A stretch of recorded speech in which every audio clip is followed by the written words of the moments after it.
అందరికీ నమస్కారములు నమో నమః శుభోదయం. Today is the 13th day of our classes on Sanatana Dharma as part of certificate course on Sanatana Dharma. So far we had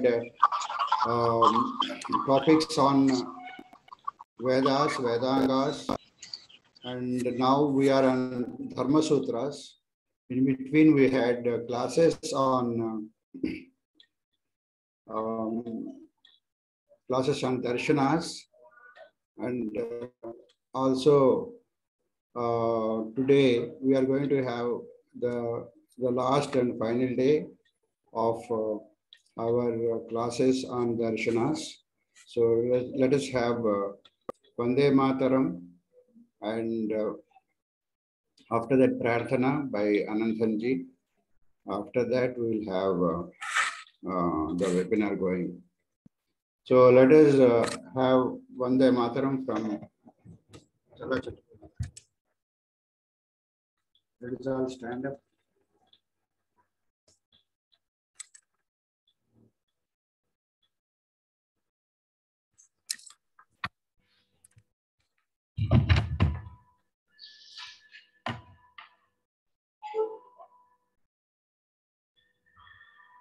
Vande Mataram, Vande Mataram, Sujalam Sufalam, Malayaj Sitalam, Sasya Syamalam Mataram, Vande Mataram. Suprajyotsna pulakitayamini pullakusumita drumadala shobhini suhasini sumadhura bhashini sukhadam varadam mataram Vande Mataram Vande Mataram.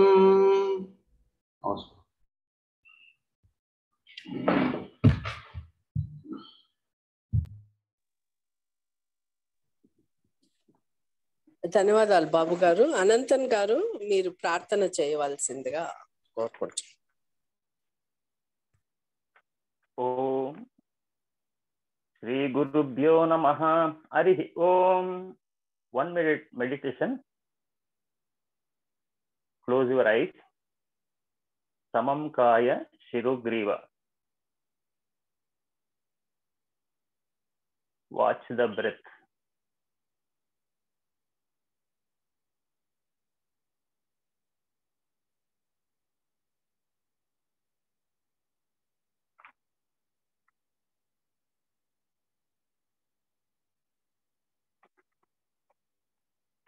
Om Om Om Ganana Tva Ganapatigum Havamahe Kavim Kavinamupamashravastamam Yashtarajam Brahmanam Brahmanaspata Anashranvannoti Dasadanam Mahaganapataye Namaha. Prano Devi Saraswati Vajebirvajinivati Dhinam Avityavatu Vagdevyai Namaha. Gurureva Gatir Gurumeva Bhaje Gurunaiva Sahosmi Namo Gurave Na Guru Paramam Shishurasmi Guroho Matirasti Gurau Mama Pahi Guru. Shruti Smruti Purananam Alayam Karunalayam Namami Bhagavat Pada Shankaram Loka Shankaram Shankaram Shankaracharyam Keshavam Badarayanam Sutrabhashya Krutau Vande Bhagavantau Punah Punah. ईश्वरो गुरुरात्मेति मूर्तिभेदविभागिने व्योमवत् व्याप्तदेहाय दक्षिणामूर्तये नमः। ॐ सहना भवतु सहनौ भुनक्तु सह वीर्यङ्करवावहै तेजस्विनावधीतमस्तु मा विद्विषावहै। ओम शांति शांति शांति। हरिः ओम। ధన్యవాదः Ananthan G. Now I request Krishna Murari garu to start the session. I welcome him on behalf of Sanatana Dharma course participants and Veda Samskriti Samiti. सर्वेभ्यो नमो नमः।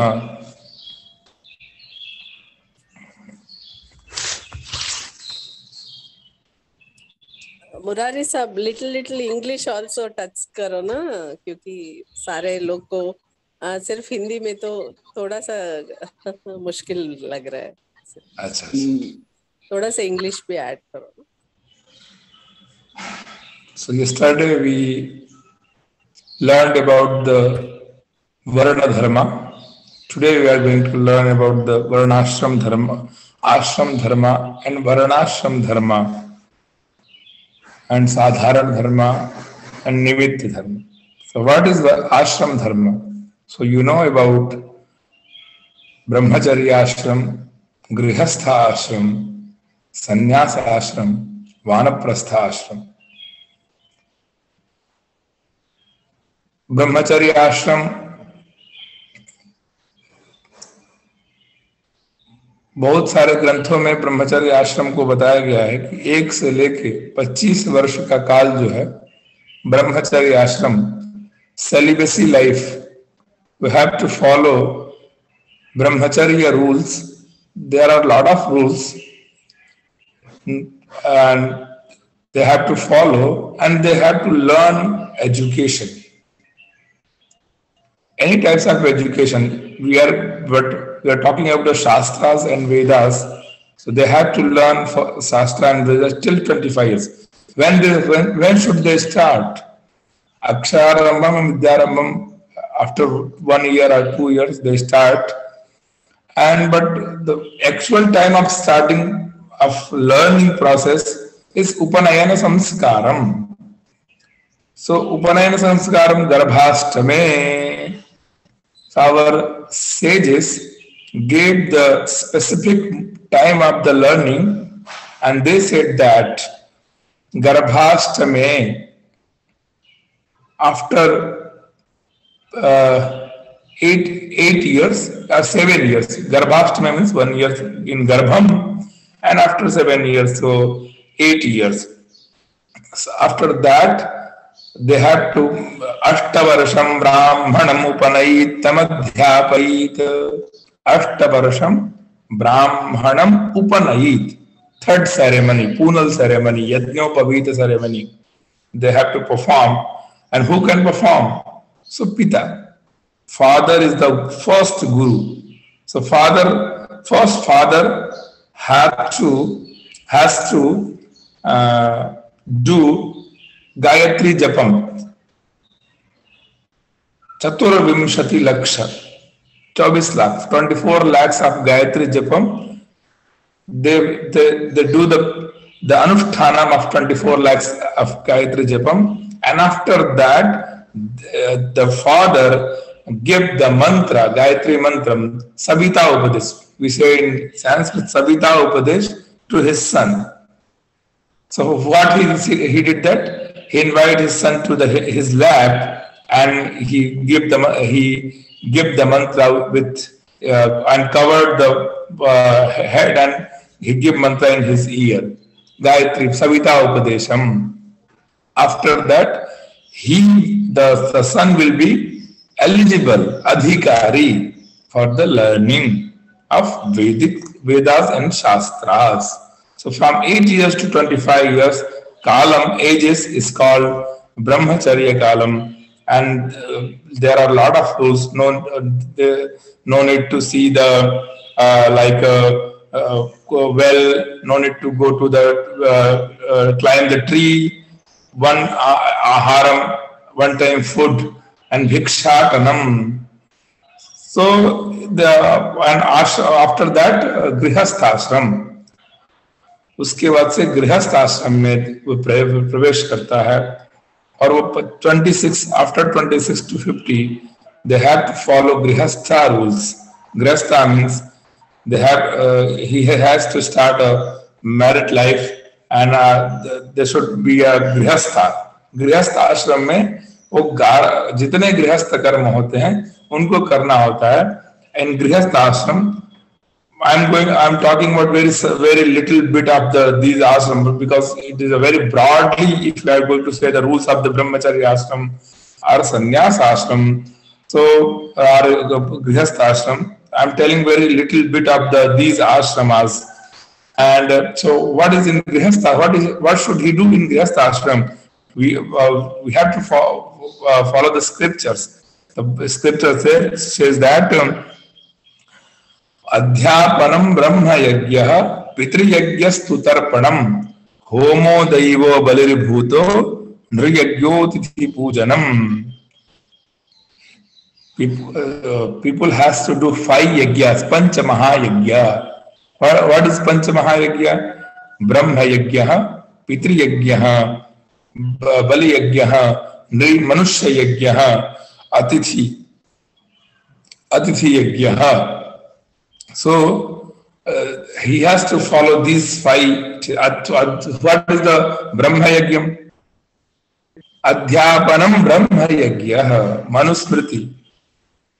The Manu says about what is Brahma Yagyam, because we don't know about that, because what is Brahma Yagyam, what is Pitri Yagyam. So Adhyapanam Brahma Yagya, teaching. Our learning process is the Brahma Yagyam. Pitri Yagyastu Tarpadam.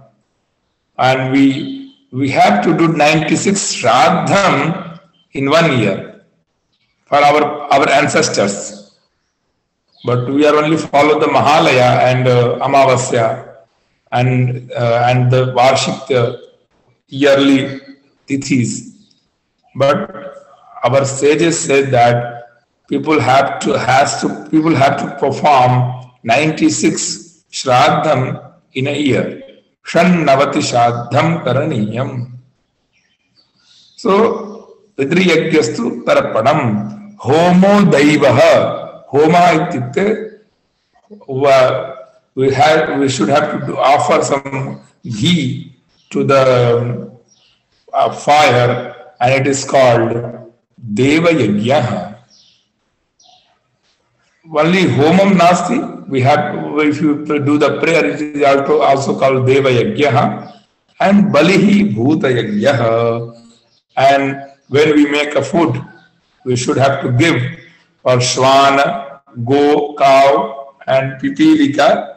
Pipilika means ant, and Kakaha, crow, like this. So, Balir Bhutaha. So it is the Pancha Bali is called Bhuta Yagyaha. And Nri Yagyo Atithi Pujanam. And what is the Manushya Yagyam? So now it is we are not following, but previously our ancestors were doing Atithi Devo Bhava.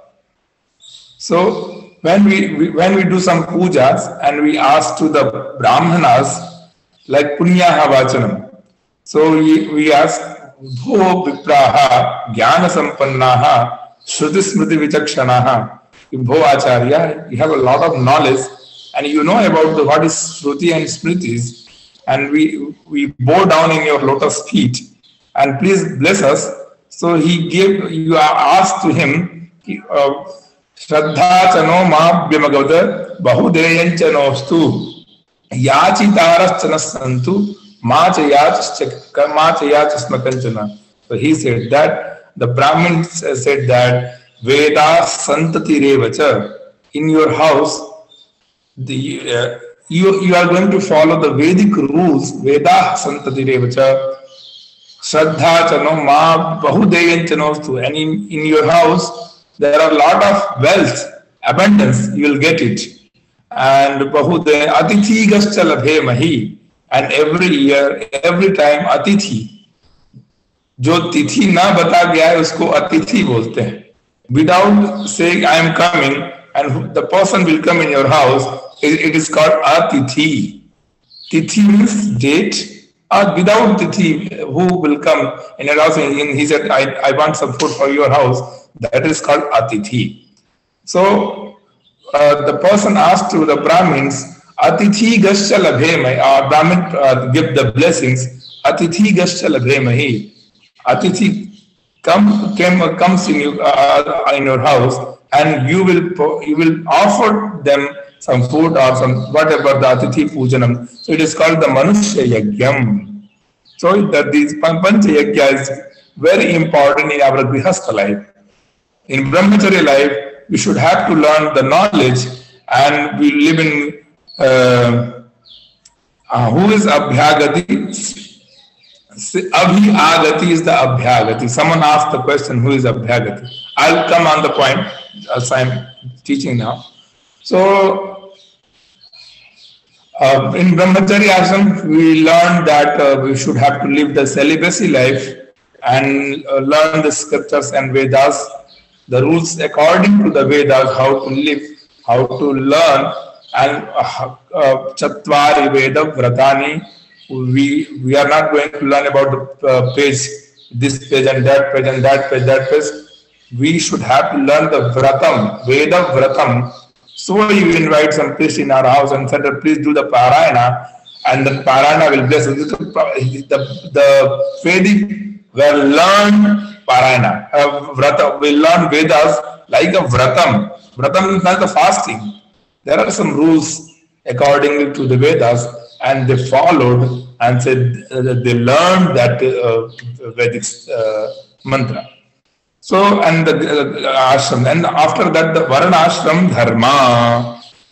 Another vakyam for the Grihastha ashram is the Grihasthastu yada pasyed bali palitamatmanaha apatyasaiva chapatyam tadaranyam samashrayet.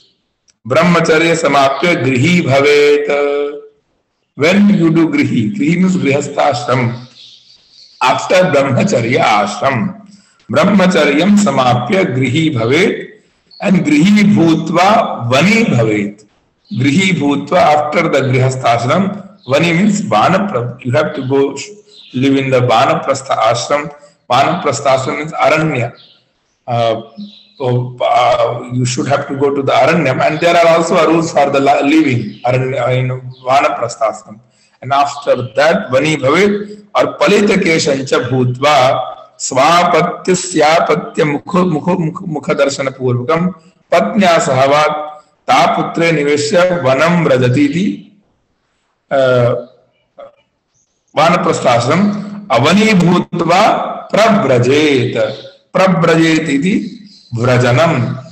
यह व्रजन करना, एक स्थान पे नहीं रहने को बोलते हैं परिव्राजकाचार्य. इसीलिए जब शंकराचार्य जी जब कुछ हमको समझाने आते हैं तो उससे पहले उनके लिए विरुदावली गाई जाती है. उस विरुदावली में कहा जाता है परमहंस परिव्राजकाचार्याः यम नियमासन प्राणायाम प्रत्याहार धारणा ध्यान समाधिष्टांगनुष्ठानिष्ठानिष्ठाः तपश्चर्याचरण चक्रवर्ती. सो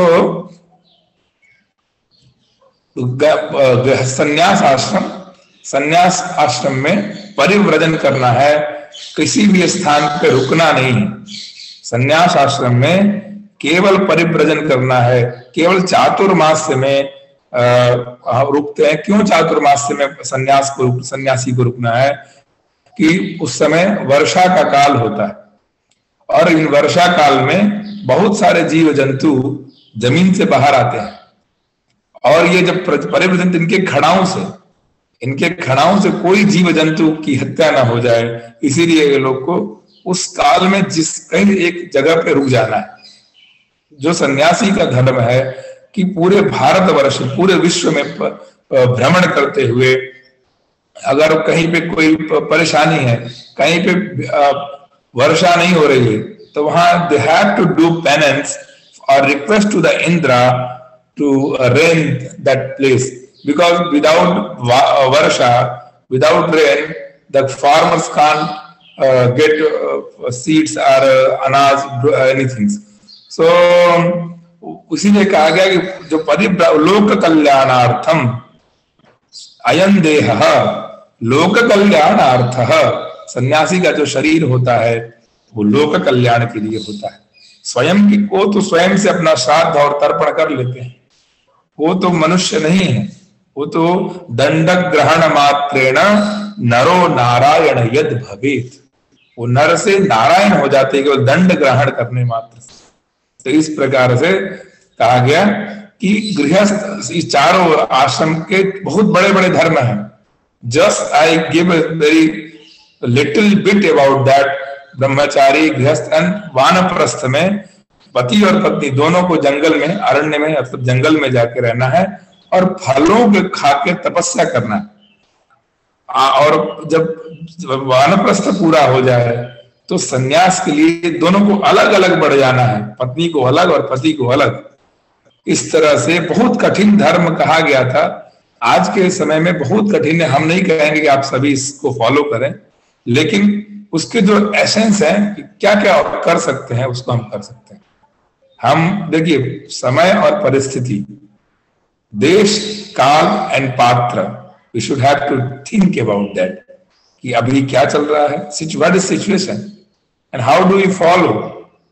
तो इसीलिए हमको शास्त्र को समझना है एंड फॉलो जो करना है हमारी अनुकूलता के अनुसार करना है. बिकॉज सब लोग एलिजिबल नहीं है. आईएएस बनने के लिए उसकी एलिजिबिलिटी होती है, उसकी पढ़ाई करनी पड़ती है. डॉक्टर बनने के लिए पढ़ाई करनी पड़ती है.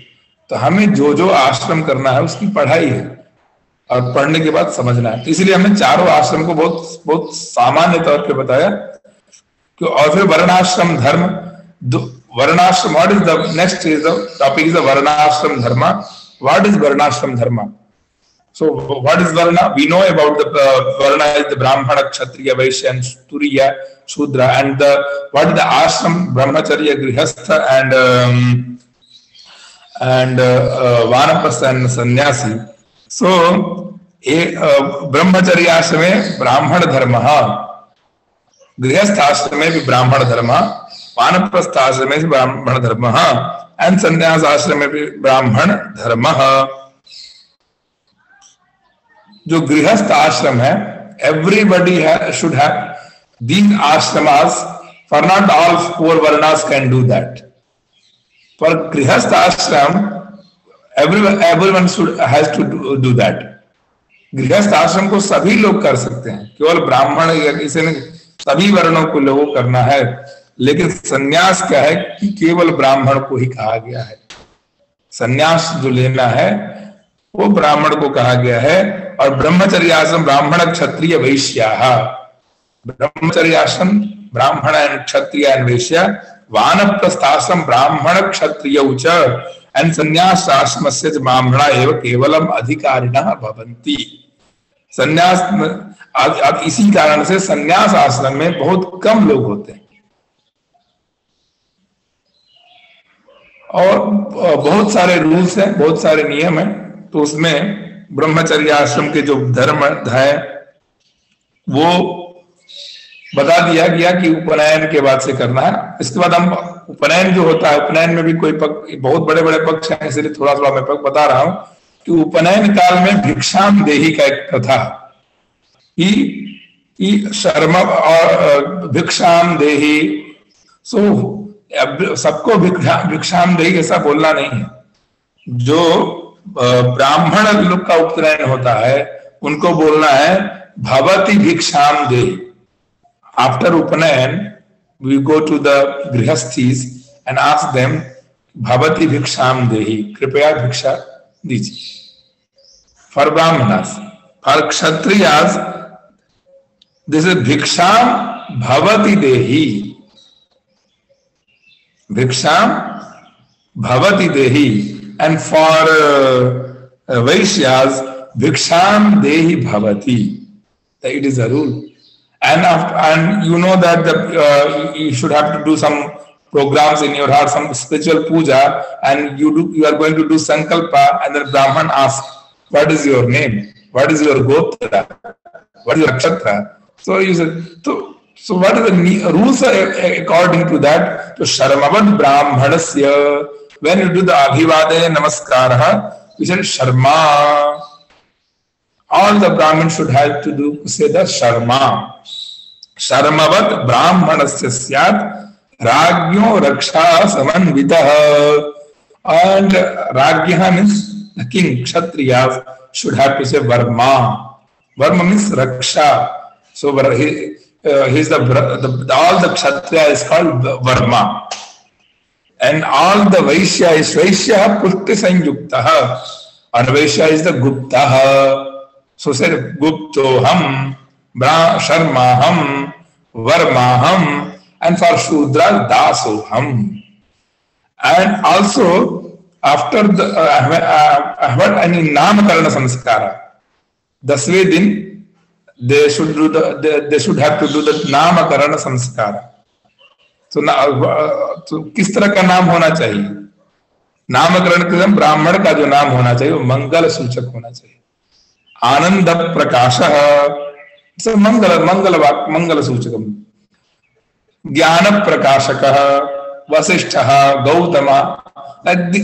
This type of the name we should have to for the seers decided for the Brahmin. And for Kshatriya, it is a bal suchak. It's a very powerful name for the Kshatriyas, like Ajay, Vijay, Jay, and like this type of name is the Ajay, Vijay, very powerful name for the Kshatriyas. And for Vaishyas, Lakshmi Prasadaha, because they are dealing with the wealth. So Lakshmi Prasadaha, Dhanapatihi, Kuberaha, like Kuber. So they should have to give them name for that. And for Sudrasya Rama Sevakaha, Krishna Dasaha. So these types of name also decided in our scriptures. And after that we are going to know about the in Upanayana Kalam also there are two types of Upanayana Kalam. If you want your son going to the very good learning process, so you have to do Garbha Panchame. After 5 years, in 5 years, you have to do the Upanayana Samskara. If आप अगर चाहते हैं कि आपके पुत्र बहुत मेधावी हो, अगर ब्राह्मण उसका पुत्र ब्रह्मवर्चस कामः मतलब बहुत ज्ञानी बने, क्षत्रिय सोचता है कि उसका बहुत बड़ा आर्चर और बहुत बड़ा योद्धा बने, तो उसको 7 वर्ष में, और वैश्य चाहता है कि बहुत बड़ा बिजनेसमैन बने, तो उसके लिए 12 वर्ष में ऐसा कहा गया है. तो सबके लिए काल निर्धारित किया गया है. ब्राह्मण का उपनयन कब होना है, क्षत्रिय का उपनयन कब होना है, वैश्य का उपनयन कब होना है. तो गर्भादष्टमे दे कुर्वीत ब्राह्मणस्य उपनयनम. गर्भ के 8वें साल में 8वें साल यानी 7 वर्ष का जब बालक होगा तो उसको उपनयन करना है. ब्राह्मण को गर्भाष्ट मतलब 9 महीना 1 वर्ष तो गर्भ में ही रहता है बालक, तो इसीलिए कहा गया गर्भाष्टमे दे कुर्वीत. एंड फॉर क्षत्रिय गर्भादेकादशे राज्ञः गर्भातु द्वादशे विषः. और गर्भ के 11 ईयर्स यानी 10 साल का जब होगा वो, तो उसको क्षत्रिय को उपनयन करना है. एंड फॉर वैश्यास 12 ईयर्स. आषोडशात् ब्राह्मणस्य च सावित्री नाति वर्तते. अगर किसी कारणवश उपनयन 5 वर्ष में ब्राह्मण का या 8 वर्ष में नहीं हो पाया, और क्षत्रिय का 11 वर्ष में और वैश्य का 12 वर्ष में नहीं आया, तो एक और ऑप्शन रखा जाता है कि आषोडशात् 16 वर्ष में तो कर ही देना, 16 ईयर्स में करना है. और अष्टाविंशतु क्षत्र क्षम्यताम 22 फॉर द क्षत्रियास एंड 24 फॉर द वैश्यास. अगर इसमें नहीं करने से जब लड़के का उपनयन संस्कार होता है तो उतना मेधावान, उतना विद्वान, उतना बड़ा बिजनेसमैन नहीं बन पाता था, क्योंकि उन विद्याओं को, क्योंकि हमारे यहाँ कोई भी चीज सीखने के लिए there are some ceremonies and that ceremony related to our life. So हम लोग उसको सेरेमनीज को फॉलो करके और करते थे। तो इस प्रकार से बताया गया कि चारों वर्णों में उपनयन का कैसा नियम होता है। उसके बाद से we are doing the आचमनम। आचमनम, so we knows about how to do आचमनम. We put some water in our hand and do the आचमनम. There are 4 तीर्थास in our hand. 4 तीर्थास. So when we offer the water for the devatas, we do like that. This is the Devatirtham. And when we do like this, so it's the Rishi Tirtham. So when we offer for the seers, we give out water them as Rishi Tirtham. And here is the Pitri Tirtham. Pitri Tirtham. And when we do Achamanam, it is called Atma Tirtham. For अपने लिए जो भी हम करते हैं उसको आत्म तीर्थ बोलते हैं। तो इन अपने हाथों में 4 तीर्थ हैं। ये ऊपर का जो तीर्थ है वो देवता को हम लोग देते हैं, इसलिए हम लोग कुछ भी ऑफर करते हैं देवता को ऐसे देते हैं, ऐसे देते हैं। और जब ऋषियों को देते हैं तो हम ऐसे इस भाग से, हथेली के इस भाग से हम लोग देवता को देते, ऋषियों को देते हैं। और जब पितरों को देते हैं तो पितरों को अंगुष्ठ, ये भाग को अंगुष्ठ बोलते हैं और इस भाग को आत्म तीर्थ बोलते हैं। और दोनों हाथ को मिला के बोलते हैं कराग्रे वसते लक्ष्मी। कर के अग्रभाग में लक्ष्मी रहती हैं, कर मध्य सरस्वती और कर के मध्य में सरस्वती। कर मूले तु गोविंद प्रभाते कर दर्शनम। इसे अपने हाथ को हम लोग प्रभात में देते हैं। तो और आप उसके बाद से हम लोग पृथ्वी को नमस्कार करते हैं कि समुद्र वसने देवी पर्वत स्तन मंडले विष्णु पत्नी नमस्तुभ्यम पाद स्पर्शम क्षमस्व में। समुद्र वसने देवी, हे देवी मां, पर्वत स्तन मंडले, जिसका स्तन ही पर्वत है, विष्णु पत्नी नमस्तुभ्यम, you are the wife of Vishnu ji, and Vishnu पत्नी नमस्तुभ्यम पाद स्पर्शम, हम लोग अपने पैर को उनके ऊपर रखने जा रहे हैं तो क्षमा कर। तो these samskaras also our father and mother teaches us when we are a child. तो ये उन्होंने कहा कि इस तरह से, तो हमने तीर्थ इसलिए बताया कि जब भी हम आप लोग ऑफर करिए कोई भी चीज तो इस तरह ऑफर करिए। अब आचमन करने का क्या नियम है, हाउ टू डू आचमनम। So there are 2 types of आचमनम, श्रौताचमनम and स्मार्ताचमनम। तो हृदगाभिः पूर्यते विप्रः। So जल हम लेते हैं अपने पांव पे, हथेली पे, और वो जो आचमन पीना है इतना जल लें कि हृदय तक जाए, ये नहीं कि टच करके ऐसे फेंक देना है। हृदगाभिः पूर्यते विप्रः कंठ गाभिस्त भूमि, भूमि कंठ गाभिस्तु भूमिपः। कंठ तक पीना है क्षत्रिय को, क्षत्रिय को इतना लें कि कंठ तक जाए। और वैश्योधि प्राशिता भी, और वैश्य के प्राशन तक, मतलब मुख में तक जाए। और इस तरह से शूद्र स्पृष्टाभिरन्वतः, और जो शूद्र जब आचमन करता है तो केवल स्पर्श करके वो उसको छोड़ देता है। इस तरह से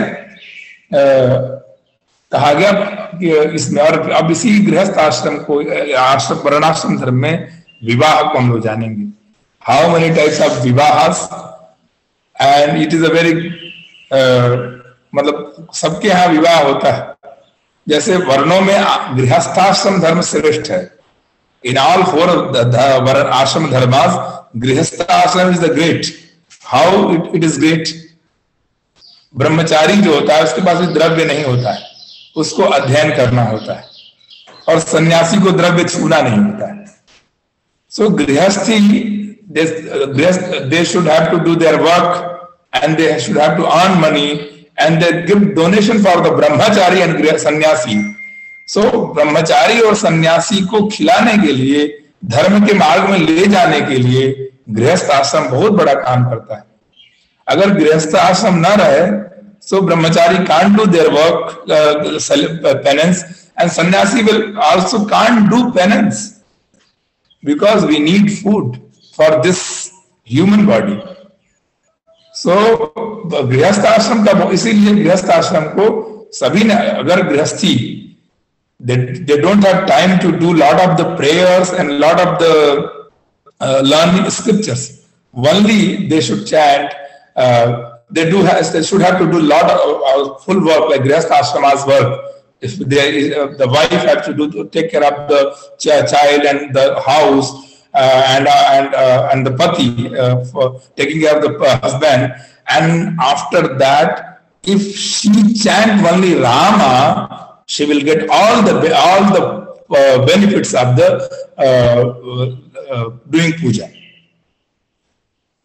ये शास्त्र हम अपने मन से नहीं कर रहे हैं. शास्त्र में कहा गया अगर एक स्त्री अपने धर्म का पालन करते हुए, पति धर्म का पालन, स्त्री धर्म का पालन और अपने पुत्र को और पूरे घर को चलाते हुए जब उसको समय मिले तब वो राम नाम ही ले लेना, तो जो फल ब्रह्मचारी को फुल डे वेद पढ़ने का है और सन्यासी को 4 काल संध्या करने का है, वो फल एक गृहस्थ को मिल जाता है. You know that story about the Shankaracharya. He went for the Digvijay Yatra, and Mandan Mishra was a very great scholar of the Mimamsak, and he was doing the Shraddham in his house, and the Shankaracharya entered his house and says about to do Shastra, spiritual debates. The Mandan Mishra asked him, Kuto Mundi? Mundi means sannyasi.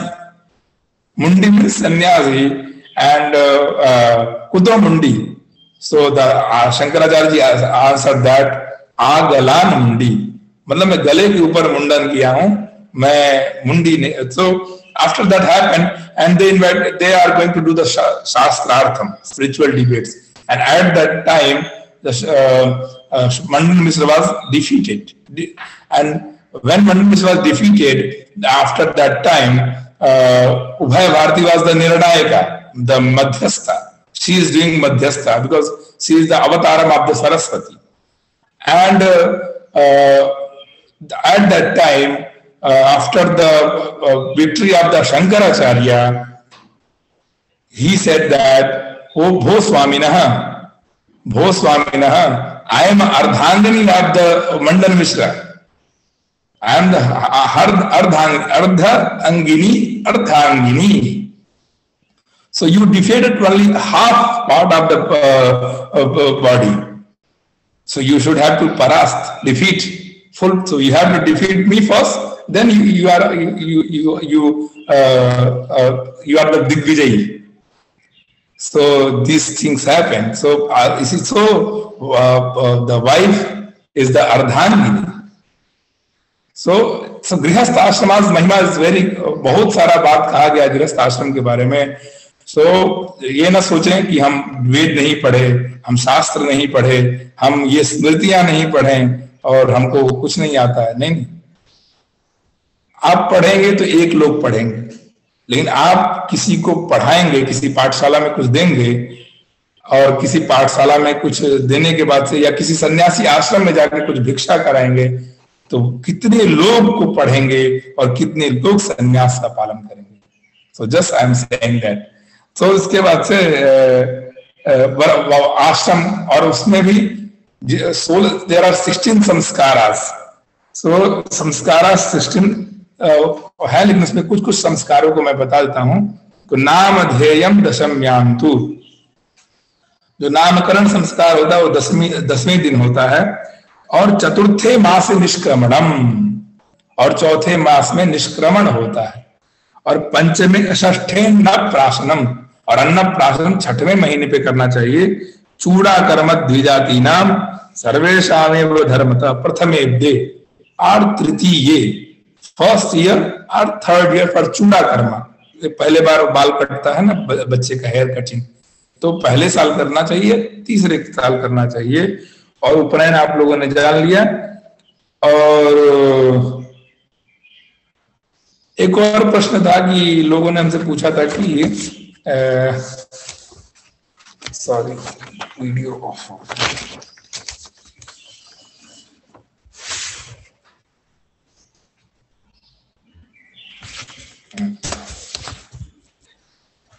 पूछा था कि मध्य देश किसे कहते हैं और ब्रह्मावर्त देश किसे कहते हैं और आर्यावर्त देश किसे कहते हैं और म्लेच्छ देश किसे कहते हैं। तो दीज 4 देश, ब्रह्मावर्त क्या है? सरस्वती दृशद्वत्योर देव नद्योर यदंतरम तम देश निर्मितम देशम ब्रह्मावर्तम प्रचक्षते। सरस्वती और दृशद्वती नदी, these 2 rivers are called divine river, देव नदी। और सो जो देश जो है देवताओं ने बनाया उसको ब्रह्मावर्त देश बोलते हैं। और फिर उसके बाद से मध्य देश किसे कहते हैं? सो हिमवत बिंदयोर मध्य यद प्राग विनशनादपि प्रद्यगेव प्रयागाच्च मध्य देशः प्रकीर्तितः। मतलब हिमवान विंध्याचल के मध्य और कुरुक्षेत्र के पूर्व और प्रयाग के पश्चिम के देश को मध्य देश कहते हैं। और आर्यावर्त, व्हाट इज आर्यावर्त?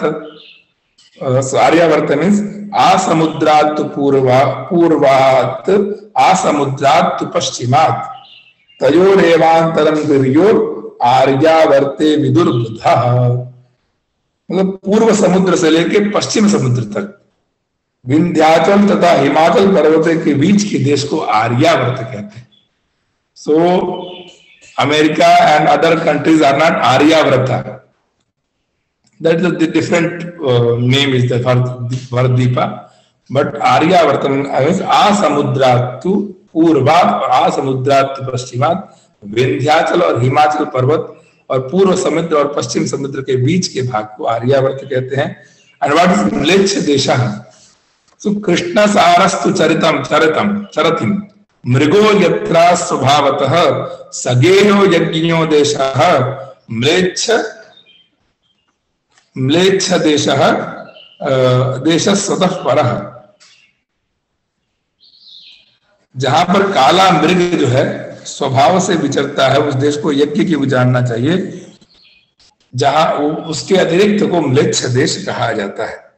इस प्रकार से इतने ये संस्कार जो 16 संस्कार के जो इससे पहले हमने देशों के बारे में बताया, तो आर्यावर्त और जहां कृष्ण सार मृग चरति, काला मृग जहां पे विचरण करता है उस देश को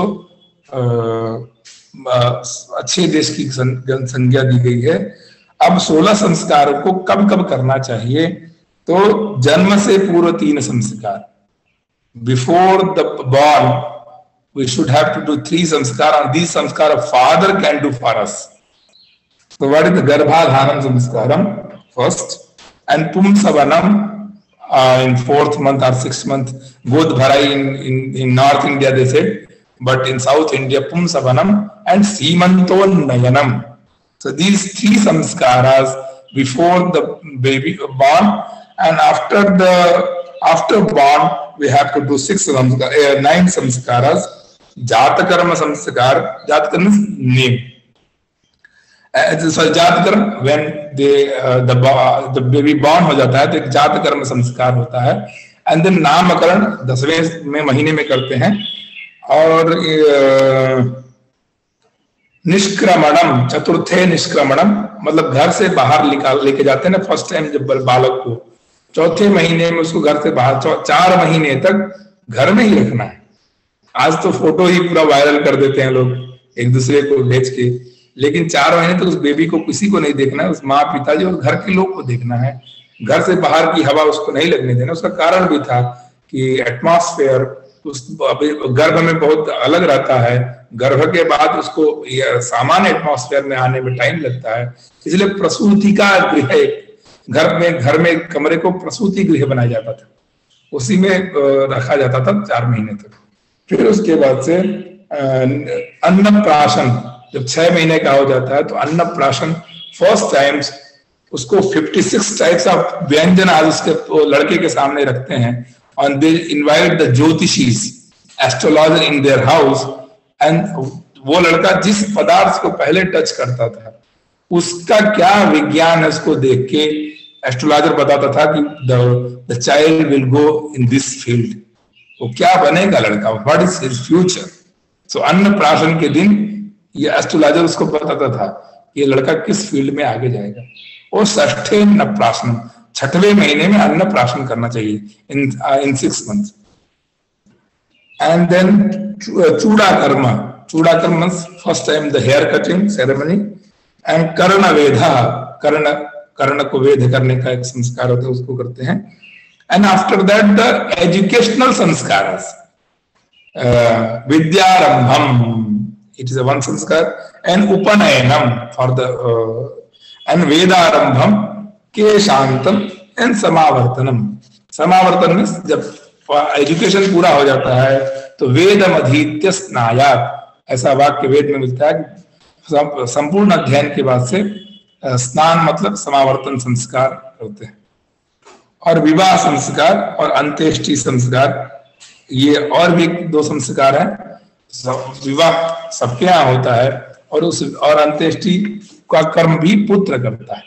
सो the four samskaras we can't do, have to perform that, the father and son can do that. So ये जो रूल्स बताए गए वो 16 संस्कारास के बताए गए। इसमें भी उपनयन संस्कार और विवाह संस्कार बहुत ही एक्सेप्शनल है। So I already taught you about the उपनयन Sanskaram when should have to do third ceremony or उपनयन संस्कारम। and उपनयनम means उप मतलब समीप, नियर, and नयन means गुरु के पास, गुरु मतलब उपनिषद, निषद के पास, मतलब गुरु के पास आने को कहते हैं उपनयनम। तो तभी वो गुरु के पास जाएगा, then he has to learn। अगर वो गुरु के पास नहीं जाएगा तो she can't learn, he can't learn। सो ये नहीं कहा गया कि आप पाठशाला में जाइए, गुरुकुल में जाइए, यूनिवर्सिटी में जाइए। You should have to go to the guru and guru can teach them the knowledge of the Vedas, mathematics, English, Hindi, Urdu, whatever they should have to go to learn. And I'm going to talk about the Vivaha Sanskaram now. So Chaturnam Vivarananam Pretya Hitahitam Ashtaviman Samam Masena Stri Vivahan Nimodayet। 8 प्रकार, there are 8 types of Vivahas। So what is 8 types of Vivahas? So Brahmo Daivas Tatha Arshah, Brahma Vivaham, Daiva Vivaham, Arsha Vivaham, Prajapatya Vivaham, Asura Vivaham, Gandharva Vivaham, Rakshasa Vivaham, and Paishacha Vivaham. So these विवाहम एतेषु विवाहेषु ब्राह्मणस्य कृते ब्राह्मो दैवस् तथा आर्षः प्राजापत्य आसुर गंधर्व इति उपदिष्टाः। सभी वर्णों के लिए अलग अलग विवाह बताए गए हैं। क्षत्रिय वैश्य के लिए आर्ष, प्राजापत्य और आसुर और गंधर्व, और राक्षस पैशाच सर्वेषां वर्णानाम, जो राक्षस विवाह है और पैशाच विवाह है वो सभी के लिए नहीं करने के लिए बोला गया है।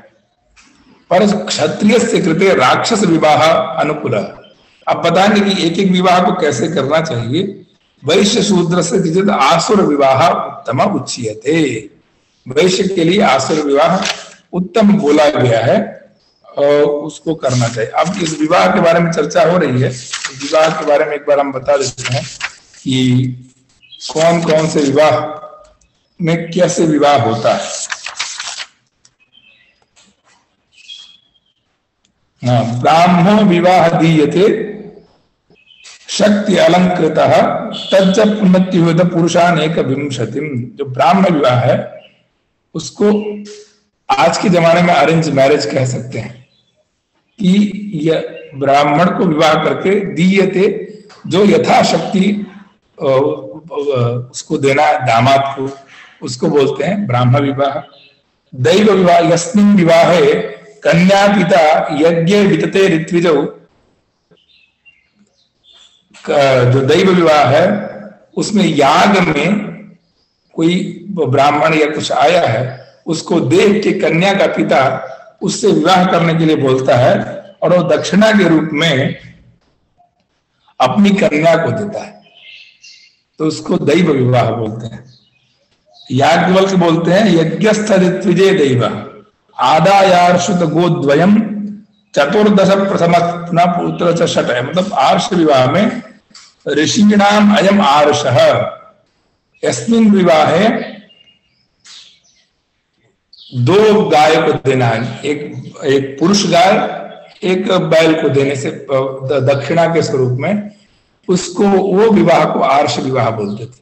तो ब्राह्मण विवाह अरेंज मैरिज, दैव विवाह कोई याग में किसी को बुलाए यज्ञ करने के लिए, उसको दक्षिणा रूपी अपनी कन्या ही प्रदान करना, उसको दैव विवाह। और फिर आर्ष विवाह गो मिथुन, मतलब कि 2 गाय को देना, मतलब एक बैल एक और उसको देके विवाह करना।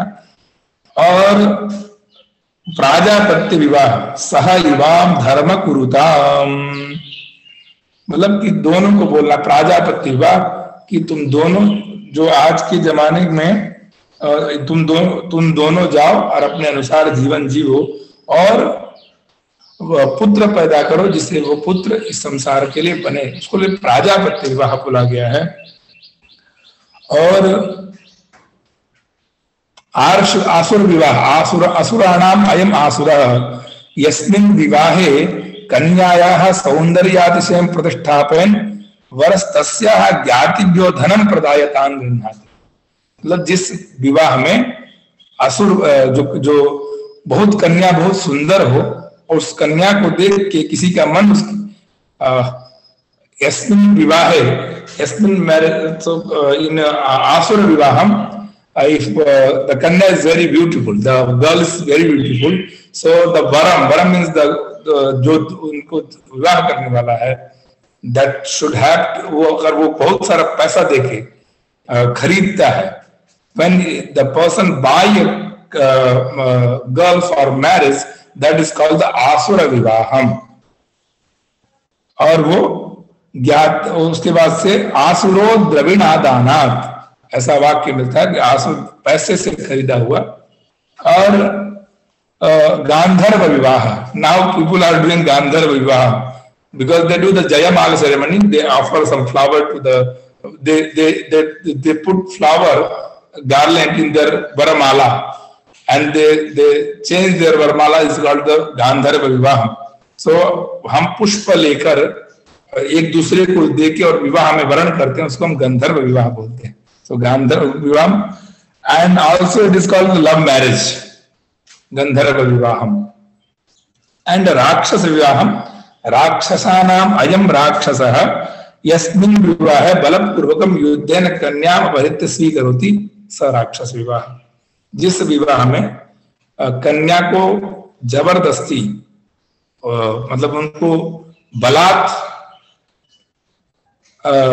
करते हैं, उसको हम राक्षस विवाह बोलते हैं। और पैशाच विवाह की सुप्ता मत्ताम प्रमत्ताम वा रहो यत्रोपगच्छति सपापिष्ठो विवाहानां पैशाचः प्रथितोष्टमः। पैशाचः कन्या छला, चीट करके शादी करने को बोलते हैं पैशाच विवाह। So these are 8 विवाहास, ब्राह्म विवाह, दैव विवाह, आर्ष विवाह, प्राजापत्य विवाह एंड आसुर विवाह, गांधर्व विवाह and राक्षस विवाह, पैशाच विवाह। So the Brahma vivaha for the Brahmin is Brahmo, Daivas तथा Arsha, these 3 for the Brahmanas, and Prajapatya and Asura for Kshatriyas, Gandharva also, and Rakshasa and Paishacha for other. So but Also, the Shastra denied nobody should have to do the Rakshas Vivaha and Paishach Vivaha. Because cheating with a girl and for marriage, that is should be not allowed in our Shastras. And for krayam, paisa de ke kharidna, buy a kanya and for the marriage, it is not also allowed. So, Prajapati Vivaha is the Shreshtham for nowadays. They should have to say that Ubhav Charatau Dharmam Kuruta, दोनों एक साथ बढ़ें और धर्म का आचरण करें. So these 10 vivahas are very important. 8 vivahas are very important. और विवाह संस्कार में बहुत सारे कर्म होते हैं, उस पर हम लोग जाएंगे नहीं.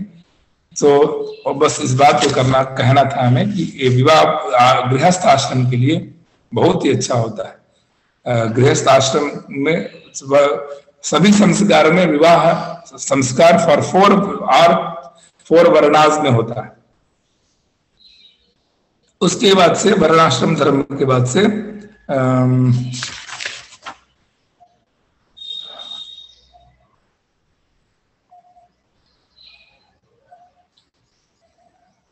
संन्यास आश्रम में क्या करना है, धर्म क्या है. ब्रह्म गृहस्थ आश्रम में धर्म हो गया कि विवाहित है. वानप्रस्थ आश्रम का धर्म क्या है? तो वानप्रस्थ आश्रम में गृही स्थित्वा, the person goes to the jungle and live there. They should have to make a kuti and live there and do penance, wife and husband, and they eat one aharam, like fruits. They don't eat the like normal food, and they do the penance. So how do they eat? So Shodasha Ranya Vasinam, 16 bite. They should have to eat, not a lot of bites. So for Grihasti, should have to eat 32 bites. Ashtau grasa munera bhakshya, 8 bites for the muni, 32 for the Grihast, and Shodasha Ranya Vasinam, 16 for the Vanaprasthi, and Yatheshtam Brahmachari, and Brahmachari Yatheshtam. But how much he can, And so Vanaprastha ashrame do the penance in the jungle, and Grihasthastu yada pashyed balya pilidamatmanaha apatyasya chapatyam tadaranyam samashayet. In this ashram, not any exceptional rules of except that the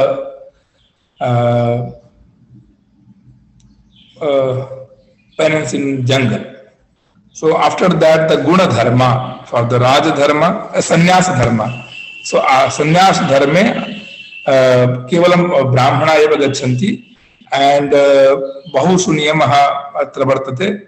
Ek eva chare nityam siddhartam asahayavan siddham eka sampasan jahad nahiyate. Why we invented 0? Because the sannyasi can control their breath. They don't want to wear any cloth. They don't want to live in a house, and they don't want to eat food. Sannyasi, so it is called the Parivrajagacharya Mahasrimad Paramhamsa. So sannyas ashram is very difficult. That they should have to do lot of penance, not for wear of kashayam, and that is a sannyasi. Sannyas, they should have. There are a lot of rules for the sannyasi. So we call sannyasi dandagrahana matrena naro narayana yadva. The people become naratu narayana. Not like a very lot of rules. So sannyasi ashram, sannyas ashram, and after that the Guna dharma. Guna dharma means Raj dharma. It is for the Raja, how to live Raja in their life for Kshatriyas. So a lot of dharma for the Raja. Rajnyo jetavya shatravaschonatascha samyak kartavyam palanancha prajanam. So first prajanam rakshanam. He should have to take care of his praja, and adhyayanam, and he should have to learn every time. And after that, he make some good parikara, some mantri, amatya. These are a lot of things said in our shastras. So how to Raja live? So Bhagavat Chintayet. Vaka means Bakula. So how the Vakam is doing some Chintanam. So he should have to do that. And Simhavat Parakramet. Simhavat, like lion. In Yuddham, in the Yuddha ground, he has to do Simhavat Parakramanam, like a lion. And Brikavat Vilimpayet. Brikavat means Bhediya. Sometimes Vilimpayet मतलब कि किसी कहीं उसको जाना है, कहीं युद्ध हुआ और युद्ध में उसको भागना है, तो जैसे भेड़िया भाग जाता है उस तरह भाग जाए. और शशवत विनिक्षिपे, और शशवत मतलब खरगोश, खरगोष की तरह छिप जाना. घास के अंदर अगर खरगोश छिप जाता है तो पता नहीं चलता है. और शुकवत दृढ़ प्रहरी भवेत, और जैसे शुक हमेशा घर की प्रहरी बन के रक्षा करता रहता है, उस तरह उसको प्रहरी बनता है. ना परीक्षित पूर्व भोजनम. If someone offer food for the Raja, king, he should have to do parikshanam first. So the Raja can't eat first. He said to eat someone first, then the Raja will eat, the king will eat. So na parikshita purva bhojanam shayanam, and before the sleeping, he had to think about that place. And vastram pushma alankarata anyani dravyani sukuryan. So without parikshanam means without examine, he can't do anything. So these rules for the Rajas, and 10 type of gunas and 8 type of not to do are things for the Raja. So it is a Raja dharma, and after that Nimitta dharma. Nimitta dharma means Navavidha papani. We are doing a lot of sins in our life, so we have to remove this papam, this sin. So we should have to do something. So it is called the Nimitta dharma. Vihitasyan anusthane pratishiddha cha prayaschittam nimitta dharma. What is the meaning of prayaschittam? So prayah chittam, there are 2 syllables. Prayo nama tapah proktam chittam nischaya uchyate. Tapo nischaya sanyuktam prayaschittani mitismritihi. Means prayah nama tapah, penance. We do the penance and clear our chittam. Prayo nama tapah proktam chittam nischaya uchyate. So do the penance and clear our chittam, and it is called tapo nischaya sanyuktam prayaschittam. Or after tapam, after penance, we are the purified. So how many type of the papam? So there are 9 types of papam.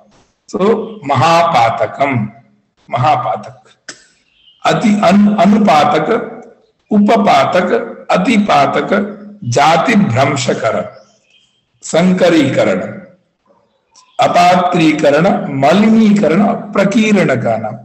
These 9 types of papam we are doing in our life. And if we do tapaha, japaha, homam, snanam, danam, tirtha yatra ityadi, then these papas, these sins will be burned. So we should have to do nimitta dharma. So it is called nimitta dharma. So we should have to also follow this nimitta dharma. And after that, the sadharana dharma. Sadharana dharma means ma himsyat sarva bhutani. Something our Vedas say something for the normal dharma. How to, we don't know the scripture and shastram and how do we live. So he gave some rules. The Veda teaches us some rules. Ma himsyat sarva bhutani. Ahimsa paramo dharma. No need to do some hurt. No need to hurt someone. We don't want to kill anyone. So these Ashtadasha Puraneshu Vyasasya Vachanadvayam Paropakaraha Punyaya Papaya Parapidanam.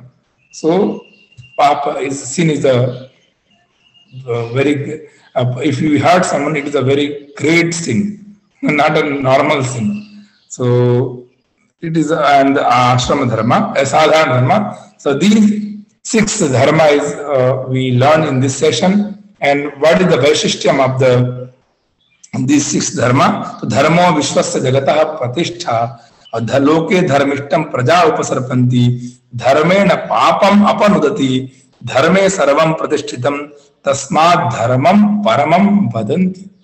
So we learned about the dharma.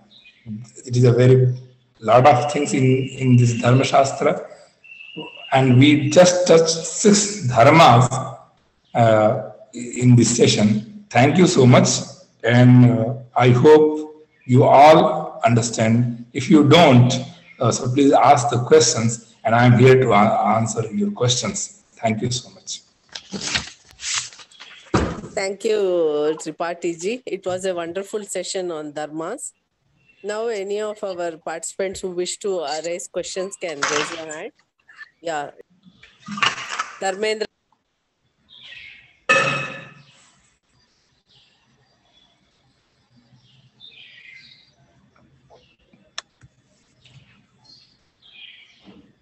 Dharmendra ji. नमस्कार गुरु जी, आपका session बहुत ही बढ़िया है। आपने जो धर्मा के बारे में बताया था, इतने सारे रूल्स एंड रेगुलेशंस कंप्लीट, ये मनुस्मृति के बेस में आपने बताया था। अगर ये मनुस्मृति में लिखा हुआ है तो ये कौन सा ऋषि लिखा हुआ है और ये विच वेद इसको सपोर्ट करता है? मतलब ये 4 वेद में ऋग्वेद, यजुर्वेद, सामवेद, अथर्ववेद में कौन सा वेद सपोर्ट करता है धर्मास्त्र? ये जो ये जो हमने बताया केवल मनुस्मृति से नहीं बताया। मैंने कम से कम 15 ग्रंथों को देखा, 15 स्मृतियों को, 15 स्मृतियों को मैंने देखा, और देखने के बाद से आप लोग के लिए तैयार करके और आपको समझाया। और दूसरा बात, आपने मनुस्मृति की बात कही, तो मनुस्मृति मानव धर्म सूत्र है, उसी से प्राप्त हुआ है मनुष्य। और लोग कहते हैं कि मनु ने, इस पे बहुत सारा डिबेट होता है कि मनुष्य ने, कौन से मनु ने लिखा। तो ऐसा एक प्रमाण मिलता है कि मानवा नाम भव मनु, तो मतलब मनु जो है वो मानव धर्म सूत्र से उसको ग्रहण किया गया। तो ये भी किसी मनुष्य ने नहीं निर्मित किया है, लेकिन कुछ लोगों का मत है कि जो मनवंतर के मनु होते हैं उन्होंने लिखा है। तो ये थोड़ा बहुत अन्वेषण का विषय है, इसको खोजना पड़ेगा। ठीक है। ये धर्मास को कौन सा वेद सपोर्ट करता है इसमें? धर्मास को 4 वेद, हमने कहा ना कि ऋग्वेद के लिए वासिष्ठ धर्म सूत्र, यजुर्वेद के लिए कात्यायन धर्म सूत्र, कृष्ण यजुर्वेद के लिए आपस्तंभ और बोधायन, मानव भादु, और सामवेद के लिए गौतम धर्म सूत्र, और अथर्ववेद के लिए उसके लिए भी एक धर्म सूत्र हारित इत्यादि, सामवेद के लिए हारित। तो इस तरह से बहुत सारे धर्म सूत्र और 4 वेदों के लिए अलग अलग है। 96 शब्द बताया था आपने, ये कौन से होते हैं 96 शब्द? एक साल के अंदर आपका 96 शब्द बहुत बड़ा है। एक तो 15 का जो अमावस्या का तर्पण करते हैं वो भी आता है, जो एक वर्ष में जितनी अमावस्या पड़ती हैं, और फिर अष्टका, महालया, ये सब मिला के, कुल मिला के बहुत लंबा विषय है, उसको बोलेंगे तो टाइम काफी लगेगा, और भी लोगों की क्वेश्चन होंगे। और ये वर्णा का 4 वर्णा से है ना, अपना ब्राह्मण, क्षत्रिय, वैश्य और शूद्र वर्ण। ये जो अदर रिलीजियंस है, जो मुस्लिम से, क्रिश्चियन से, ये किस वर्णा में आते हैं? ये कहना तो कठिन होगा कि किस धर्म में आते हैं, क्योंकि वो लोग भी फिर कहेंगे कि हमारे लिए गलत बोल रहे हैं। सभी मनुष्य हैं और वो मनुष्य धर्म में आते हैं। और दूसरा ये विवाह के बारे में बताया आपने, और ये लव विवाह जो हो रहा है वो कैसा कितने आता है? 8 विवाह। आप विवाह में एक कौन सा उसमें आता है, लव विवाह आजकल जो हो रहा है, जो चीटिंग करके जो शादी कर रहे हैं, तो वो पैसा कितना आता है? नहीं, लव मैरिज होता है वो प्राजापत्य विवाह, मतलब लव विवाह जो मुस्लिम जो हिंदू लड़कियों को जो शादी कर रहे हैं अभी धोखा करके, ये किसमें आता है? पैशाच विवाह, पैशाच विवाह, पैशाच विवाह, छले न जो होता है, छल से जो होता है, छल से धोखा करके और जबरदस्ती करना, हत्वा छित्वा से वो राक्षस विवाह, मतलब कि किसी को टांग के ले जाना, उठा कर ले जाना और शादी करना, उसको राक्षस विवाह बोलते हैं। अच्छा। और ये वेदास में हमारा भारत, जो अखंड भारत है, ये पूरा स्टेट अफगानिस्तान और पाकिस्तान के आगे अभी बहुत सारा पूरा अखंड भारत में आता, तब ये मुस्लिम्स कहाँ से थे? ये पूरा मनुष्य धर्म में आगे, तो ये वर्णन कैसा डिवाइड हो गया था इनका? ये जो रिलीजन सेपरेट हो गया, कास्ट के वर्णा में एक कास्ट होता है, एक कास्ट के बजाय रिलीजन डिफरेंट हो गया ना। अब वो बड़ा विषय है कि कौन क्या है। हम स्वम कहा गया, एतद् देश प्रसूतस्य सकाशाद अग्रजन्मनः स्वम स्वम चरित्रम शिक्षेरन पृथिव्याम सर्वमानवाः। हम सभी को अपना चरित्र अच्छे से करना चाहिए, यही हमारे मानव का परम कर्तव्य है। Okay. I'll give a chance to others. I am asking all the questions. Thank you, Guruji. We'll give chance to others also. Yes, AVS Prasad Garu, please ask your question and let it be very short because all others are waiting, please. Namaskar, let it be in English also so that everybody will understand. नमस्कार त्रिपाठी जी, बहुत बढ़िया session था। मुझे दो प्रश्न है इधर। एक, मैंने ध्वनि के कारण आपका पैशाचिक विवाह मिस कर दिया, क्या था वो पैशाचिक विवाह? पैशाचिक विवाह मीन्स द बॉय चीट, मतलब चीट करके शादी करना, मतलब गलत उसको बताना और गलत तरीके से उसको लड़की को भ्रम फैला के कर लेना, उसको पैशाच विवाह बोलते हैं। ठीक है सर, ठीक है गुरुजी। और एक चीज है, आजकल तो ये ब्राह्मण में 16 साल तक तो उपनयन नहीं कर रहे हैं, उसके बाद करने से कोई क्या प्रायश्चित है? हाँ, सविता दोष, सावित्री नाती वर्तते, सविता दोष लगता है उसको। अच्छा, ठीक, उसको फिर व्रत करना है, व्रत करके उसका प्रायश्चित करना है। व्रत कौन सा व्रत करना है? सविता व्रत करना है। सविता व्रत। धन्यवाद गुरुजी, धन्यवाद। Vikas ji, please ask your question.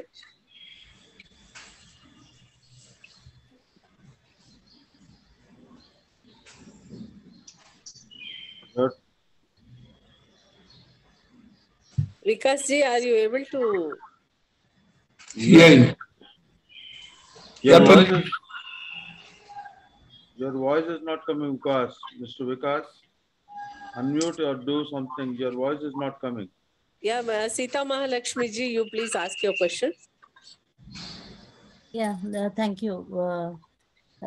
I have one question. Like, Upanayana, when we said, like, by 8 years, Brahmins have to do 11 years Kshatriya. Vaishya says 14 years? 12 years. 12, okay. No, I was making a note. I missed that. And the other one, Varnashrama Dharma. Brahmacharya, like, yes, Brahmin, Kshatriya, Vaishya have to do it like that, you have told, right? So, Vanaprastha, Sannyasa was only for Brahmins. Vanaprastha is... Vanaprastha, Brahmana and Kshatriyas. Brahmana and Kshatriya, okay. And if Upanayana is not happening these days, they have to follow Brahman for the 16 years and Kshatriya for 22 years. And Vaishya for 24 years. And after that, it will be not apply. Correct. So, no, I made a note of it, sir. Thank you. And one other question is 5 types of yajnas when you said. So, Brahma yajna, Pitru yajna, Bhuta yajna, Manushya yajna, and what is the other one?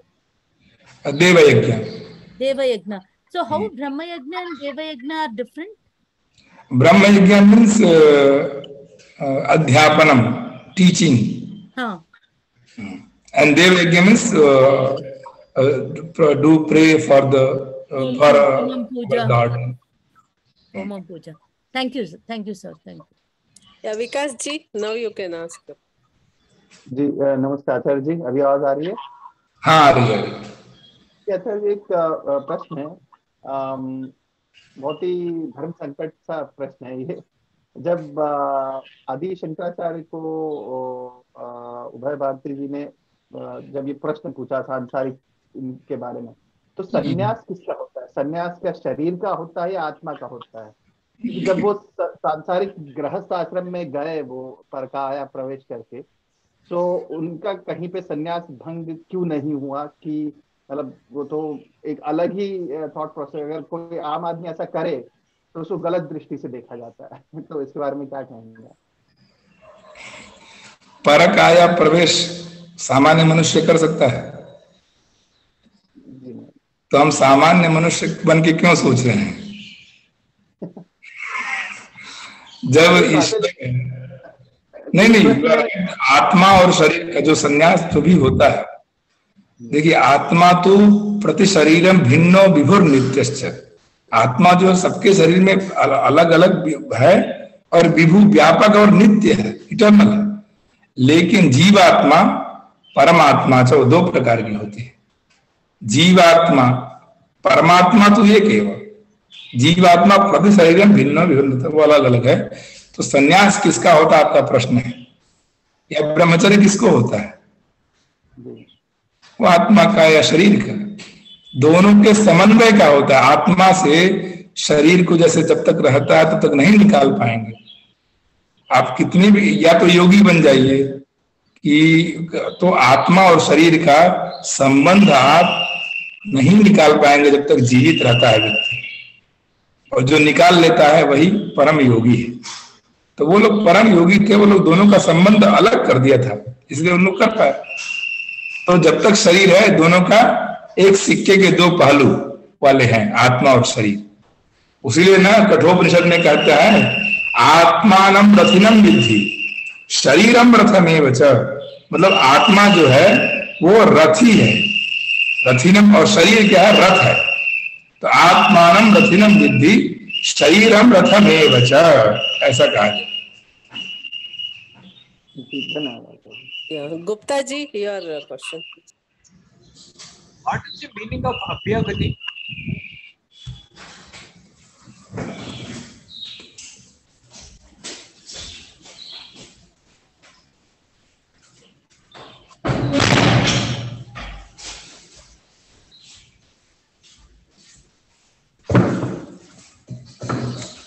हाँ बोले। हरिओम। हरिओम। अभ्यागति का मतलब क्या है? अतिथि का क्या मतलब है जो बता दिया। अभ्यागति, अभी आगति, अभी मतलब अभी नहीं, ये उपसर्ग है, विशेषण जो आपके घर में अभ्यागत हों, जिनको आपने बुलाया है पहले से, अभी मतलब पहले से उनको निमंत्रण दिया है, उनको अभ्यागत बोलते हैं। अतिथि देवो भव का मतलब क्या है, इसका विशेष क्या है? Exclusively they have mentioned. मतलब अभ्यागत मतलब कि आपके घर में कोई आगत मतलब आने वाला, और आपने पहले से उनको निमंत्रण दिया। आपके घर में कोई अभ्यागत बोलते ना, हमारे घर अभ्यागत आए हैं, अतिथि का ही एक रूप है, लेकिन किसको हम निमंत्रण दे के बुलाए। अतिथि देवो भव इतना स्पेशल दिया है, अतिथि को क्यों दिया है? अतिथि को इसलिए इतना स्पेशल किया, सभी को स्पेशल किया। हम सोच रहे हैं अतिथि को स्पेशल कर दिया है। अतिथि जो है, बता रहे हैं, अगर आपको कोई बुलाएगा तो आपके लिए सारी व्यवस्था करेगा। अब बिना बुलाए अगर आप पहुंचे उसके यहाँ, तो वो आपके लिए कुछ व्यवस्था नहीं कर पाएगा। तो उस व्यवस्था में जो व्यवस्था कर दे, बिना व्यवस्था की व्यवस्था कर दे, उसको इसीलिए विशेष है। और अतिथि आपके घर थोड़े कोई कहे कि हम आए आपके यहाँ खाने के लिए। आप अगर धर्म के हैं, धर्म के रक्षक हैं, तो आपके यहाँ कोई आए तो उसको डेफिनेटली उसको अरेंज करना है, और वही विशेष है उसका। तो मेरा सवाल यह है कि अभ्यागति को देव क्यों बोला नहीं है? देव क्यों नहीं बोला गया? अब ऐसे तो फिर सेवा देवो भव, ये देवो भव, वो देव, सबको देव बोलना थोड़ा सा डिफरेंट होता है। देखिए 50 चीजें हैं, 50 चीजों में जिन चीजों से लगा कि कर सकते हैं उसको किया गया। यहाँ आप अतिथि को देव क्यों बोला गया, क्यों माता के रूप में कहा गया?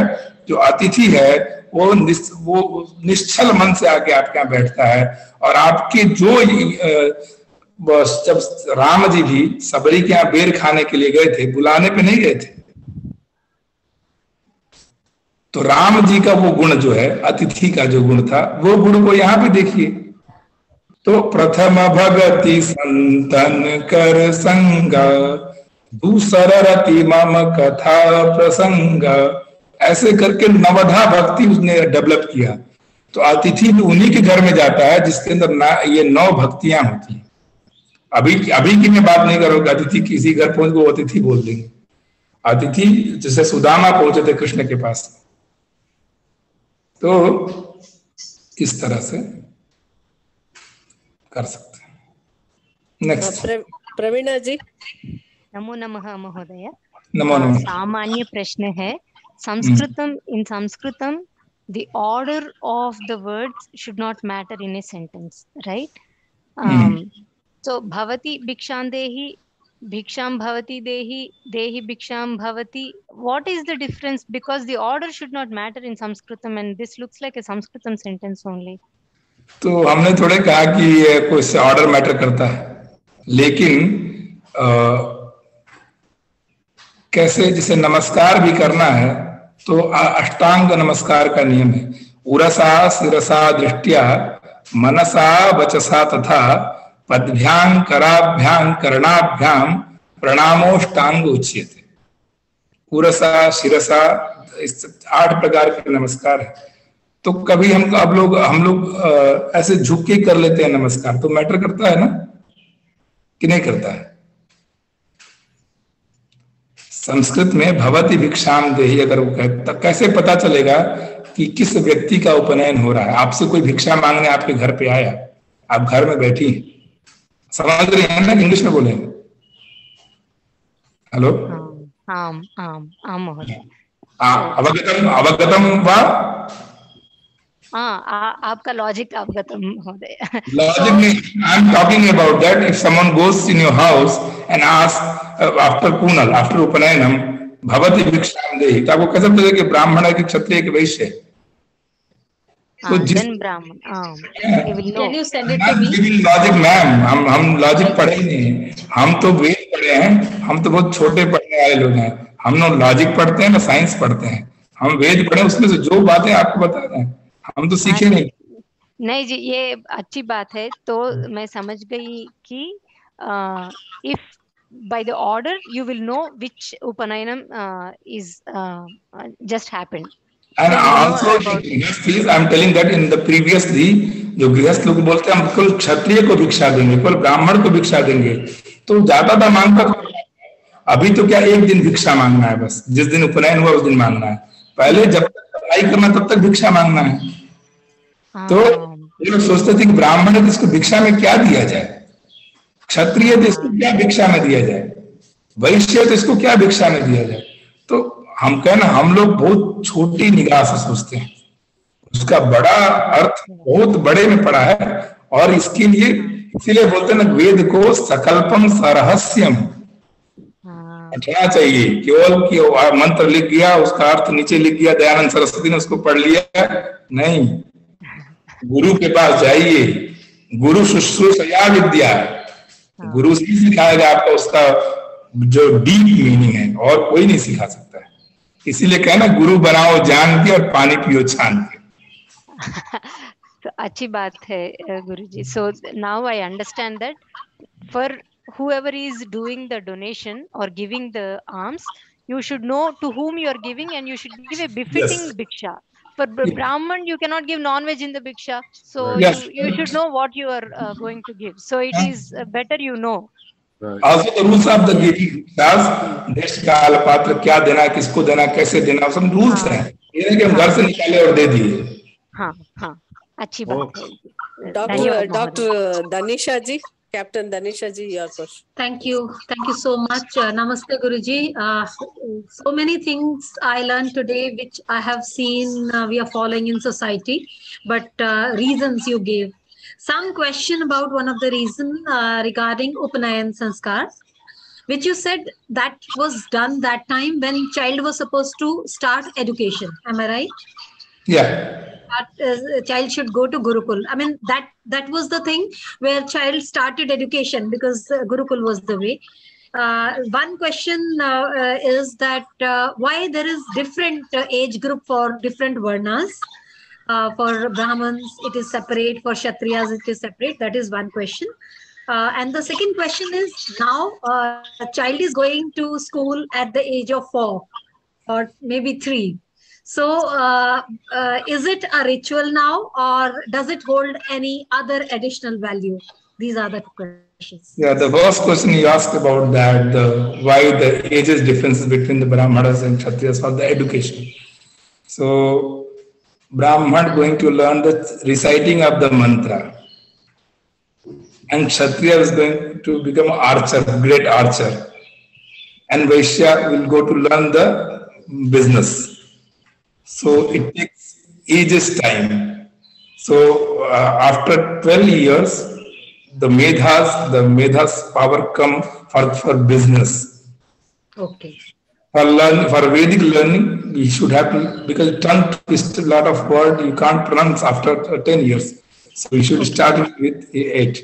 And for archer, you have to take care of your bow and arrows. So you need to 11 years. So it is different. And another difference also why so I have to check the other smritis and sutras, and I will answer you. This is a very great. Thank you, sir. And the second is for 3 and see the Akshara Arambha Sanskar. After 1 year, we do the Akshara Arambham. Akshara Arambha Sanskar. What do we do in this? Because I have never heard about it. We invite a priest and he do the Saraswati prayer, and the child first time write word A, B, C, D, or Ka, Kha, Ga, Gha in the paddy seed, and after that the Guru teach them about the Uchcharan, pronunciation, and after that the mother put in her lap and said the Bhagwan name, the Ganesha, Vishnu, Shiva, Parvati, Ambal, like this. Thank you so much. If time permits, I have one more doubt. Upanayan Sanskar for education only for boys. What about girls? Akshararam. Akshararam, and that carries on for the further education. Because girls are very intelligent. Okay. Thank you so much.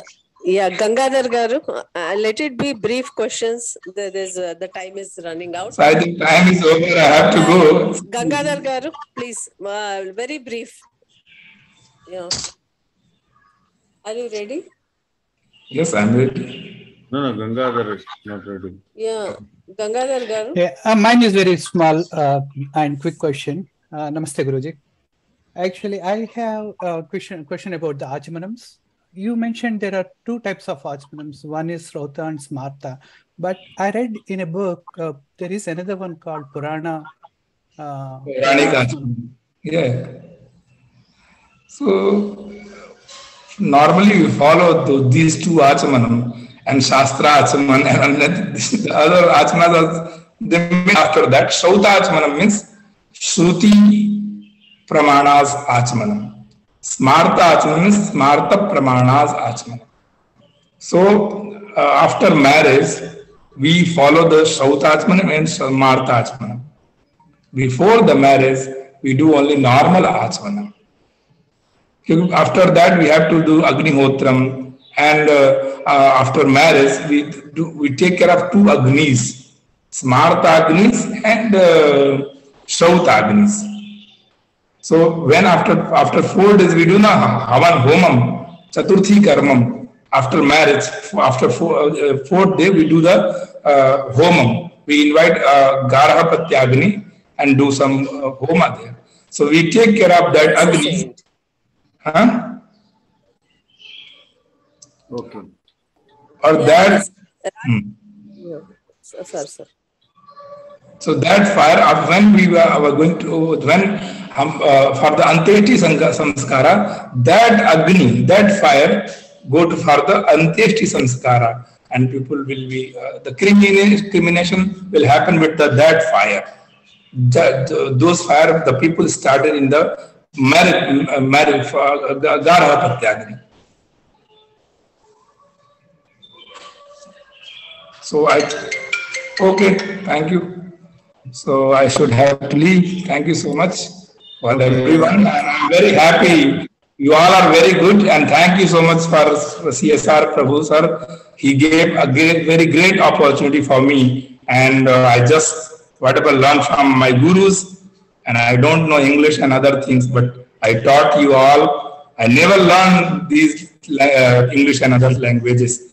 Just I learned Sanskrit and Hindi and Vedas. So I'm very happy. You all are very good. You listen me. So thank you so much. Thank you for all audience, all the learners.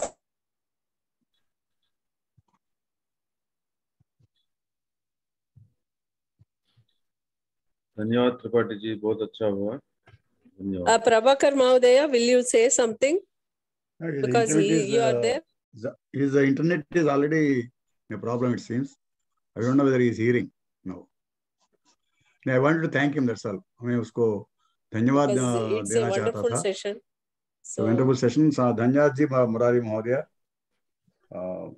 आपको बहुत बहुत धन्यवाद है for accepting our invitation and giving this lecture. धन्यवाद. Yeah. In spite of he being busy, he has been on another workshop, so he could not take the scheduled 2 days in the last week. But however, we requested him to take those that subject of Dharma Shastras, which is very important topic. So he made it convenient to reschedule it, and in fact, he scheduled it on a Sunday, and after that Monday. So let us all thank him for making it possible and taking class for all of us on very important subject. So now you all have participated and asked very good questions and also very sensitive questions, and it is well answered by Tripathi ji. So now I think we should do Prarthana and then Janaganamana. So Prarthana. Anantanji will call. Yeah. Anantanji is there. Unmute him. I think he may be muted.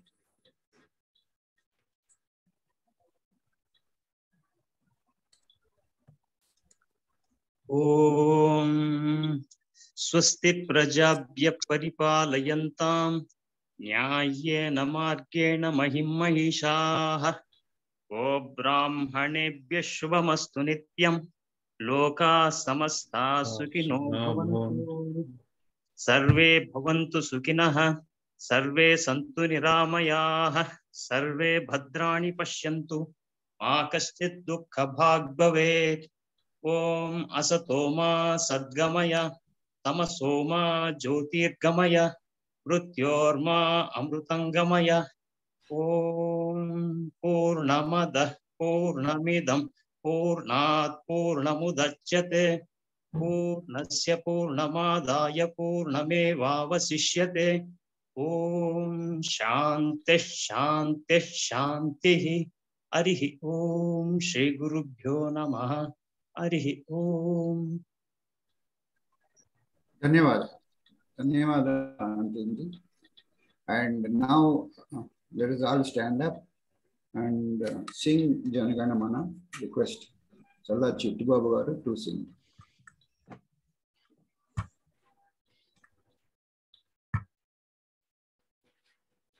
Jana Gana Mana अधिनायक जय हे भारत भाग्य विधाता पंजाब सिंधु गुजरात मराठा द्राविड़ उत्कल बंगा विंध्य हिमाचल यमुना गंगा उज्ज्वल जलधि तरंगा तव शुभ नामे जागे तव शुभ आशीष मागे गाहे तव जय गाथा जन गण मंगलदायक जय हे भारत भाग्य विधाता जय हे जय हे जय हे जय जय जय जय हे जय हिंद जय हिंद जय हिंद जय Hind.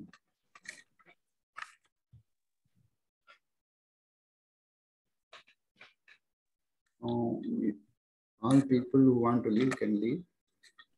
Anybody who wants And to only few names are newly joined, Mahodaya. They are not giving their numbers also. No, Addepalli. No, it is Tarang Addepalli. We don't know. Sarala Reddy. కాదండి తరంగ అద్దెపల్లి అంటే సత్యవతి గారు. No, not Satyavati garu. Because ఆమె అయితే with her లేదండి నేను వినండి ఆవిడకి సిస్టమ్ బాగుండలేదని చెప్పేసి వాళ్ళ మనవాడిది తరంగ పేరు. సో ఆ ల్యాప్టాప్ వాడుతున్నారు ఆవిడ. So she is there as Taranga Addepalli. Okay, who is Sarla Reddy అండి? Sarla Reddy. I think there's a new name. Ravi Kumar garu telusu. He is yoga this one of Prabhu sir. Only Sarla Reddy garu, she has to give her number there in that. Right. Let us unmute her and then see. Yeah, and these two people want to say something. Prakash garu and Gupta garu. So Prakash garu, you can speak. Yeah. నమస్తే అండి. ఇప్పుడు కొన్ని sessions తర్వాత exams నమస్కారం అండి. నమస్తే అమ్మా. కొన్ని సెషన్స్ తర్వాత ఎగ్జామ్ ఉంటుంది అంటున్నారు కదా. ఎగ్జామ్ అంటే ఇప్పుడు దానికి ఏమైనా మెటీరియల్ ఏమైనా మాకు ఉంటుందా? Actually, we will give you a practice session how to attempt the exam, and also you will be given the material. The first one is the videos. In videos, what you are being taught, from there only some questions will be there. Plus whatever material the speaker has given you, so that also will cover. So these two areas are, firstly you will be given a test also, so that you get practice. Thank you, Babu garu. Thank you. Namaste. Thank you. Next, Gupta ji. నమస్కారం అండి. ఆదివారం నాడు మనం ఒక session తీసుకున్నాం కాబట్టి we can take one extra session on Manusmriti. Is it possible to arrange on Manusmriti one extra session? Okay, we will consider that. Manusmriti, we will find a suitable speaker for that and then have weekend webinar on that. ఎందుకంటేనండి ఇప్పుడు మన హిందూ ధర్మంలో చాలా problem వచ్చేది Manusmriti misunderstanding వల్ల. అది మనందరికీ కనుక clarification ఉంటే మనం కూడా గట్టిగా ఇక్కడ చెప్పగలము. Okay. Your point is taken. So we will see a suitable speaker who can speak on Manusmriti. Then we will arrange for it. We will let you know.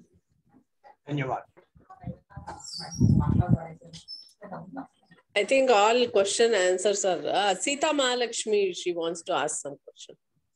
Yeah, I have unmuted you. Yeah. Hello. Yeah, no, even I have put it in the chat window also. So are the classes Monday to Friday only, or like we have all through? Because earlier when we signed up, I thought it was Monday to Friday. Can you please clarify, organizers? Yeah, it is Monday to Friday, every day. Okay. Monday to Friday, but not Saturday and Sunday. We will not have. Right? No, normally it is see, not there. Madam, 1 second. Yeah. On Sunday, we had a special class of Krishna Murari Tripathi ji. So, and there are webinars on weekends. That, you all have to attend webinars, but that is optional. But on Sundays, Saturday, Sunday, there are webinars. It will be at 4 p.m. The timings will be different, and you can you have to attend those sessions also. Apart from that, these classes are for 5 days only. Sometimes there are special classes. Like when his convenience was taken into consideration, and that's how it happened on this Sunday. Yesterday, yeah, Sunday morning, it was again on this Dharma Shastras only. So you have to be, otherwise it's 5 day only. Yeah. Webinars are there that you have to just look whether it's on Saturday or Sunday. That's it.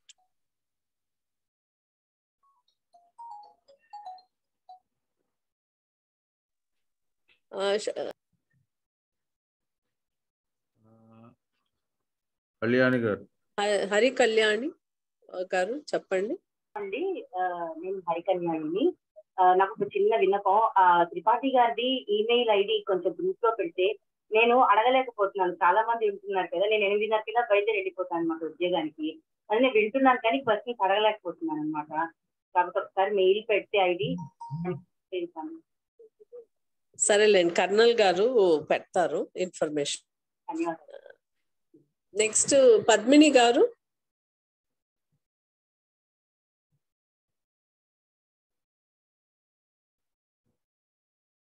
Padmini గారు మీరు చెప్పండి, అడగండి. మీరు mute లో వెళ్ళిపోయారు, మళ్ళీ unmute చేయండి ముందర. వినిపిస్తుందండి? వినిపిస్తుంది, చెప్పండి. ఏం లేదు, దిస్ ఇస్ రిగార్డింగ్ వేదాస్ అండి. It's a controversy whether the women can learn chant Vedas or no. So somewhere I heard that they cannot chant, but is it okay if we know about the Vedas, the different Vedas and the contents about the Vedas? Will it be a problem if we know it? Like, ఏమండి, అది విశాలక్షమ్మ గారు అంటే ఉన్నారు, దానికి సంబంధించిన వాళ్ళు ఉన్నప్పుడు ఆ ప్రశ్నని మనం క్లియర్ చేద్దామండి. సరేనండి.